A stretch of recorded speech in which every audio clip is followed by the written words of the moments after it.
वो वक्त था जब मक्का की गलियों में अंधेरा, शिर्क और झूठे खुदाओं की पूजा फैली हुई थी।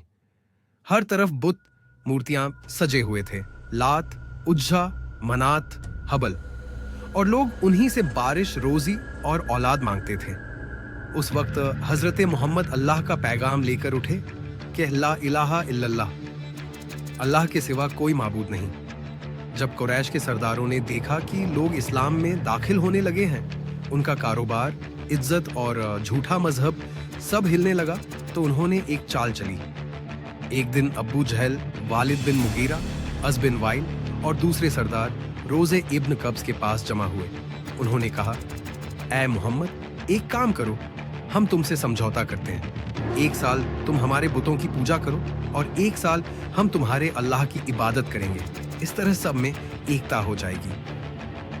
उस पल अल्लाह ताला ने अपने नबी पर सूरह अल काफिरून नाजिल की, जो उनके ऐमान की सरहदें हमेशा के लिए तय कर गई। कह दो, ऐ काफिरो, मैं उसकी इबादत नहीं करता जिसे तुम करते हो, और तुम उसकी इबादत नहीं करते जिसे मैं करता हूँ।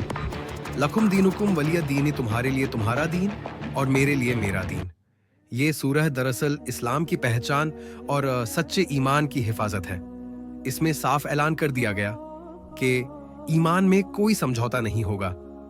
नबी ने फरमाया कि हमारी इबादत अल्लाह के लिए है और तुम जिस चीज को पूछते हो वो हमारे रास्ते से जुदा है।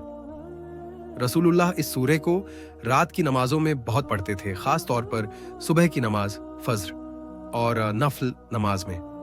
हदीस में आता है कि जो शख्स सूरह अल काफिरून पढ़कर सोए वो शिर्क से महफूज रहता है। ये सूरह बताती है कि ईमान किसी सौदे का हिस्सा नहीं बल्कि दिल का यकीन है। चाहे पूरी दुनिया खिलाफ हो जाए, मगर सच्चा मोमिन सिर्फ अल्लाह को रब मानता है। सूरह अल काफिरून सिर्फ एक इनकार नहीं बल्कि एक एतराफ, इकरार है कि सच्चा रास्ता सिर्फ अल्लाह की बंदगी है। जो दिल में अल्लाह का नाम रखे वो किसी झूठे खुदा के सामने सिर नहीं झुका सकता।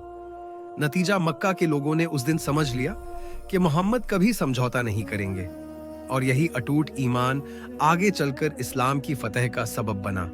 अगर आपको ये कहानी अच्छी लगी हो तो एक छोटा सा नेक काम जरूर करिए, हमारे चैनल को सब्सक्राइब कर लीजिए। अस्सलामु अलैकुम व रहमतुल्लाहि व बरकातुहू।